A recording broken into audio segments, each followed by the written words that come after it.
જેમની સાથે પારિવારિક સામાજિક રીતે સગાઈ થયેલ છે તેવા સુહાસીબેન જગદીશભાઈ રાયચુરા તેઓએ ત્યાં આવી અને તેમના મા બાપ સાથે આવી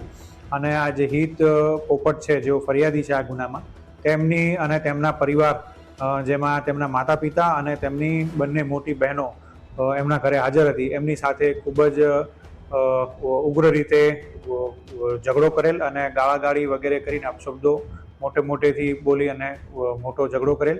તેઓએ ફરીથી વિડીયો ઉતારવાની કોશિશ કરતા આ સુહાસીબેને એમને જાણીબૂજીને તેમણે અને તેના માતા શિલ્પાબેને જાણીબૂજીને તેમને જોરથી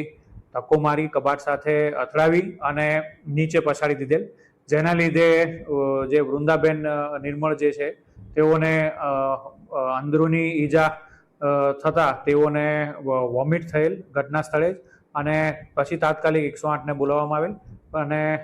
હોસ્પિટલ લઈ જવામાં આવેલ, પરંતુ ત્યાં ડૉક્ટર દ્વારા તેમને મૃત જાહેર કરવામાં આવેલ.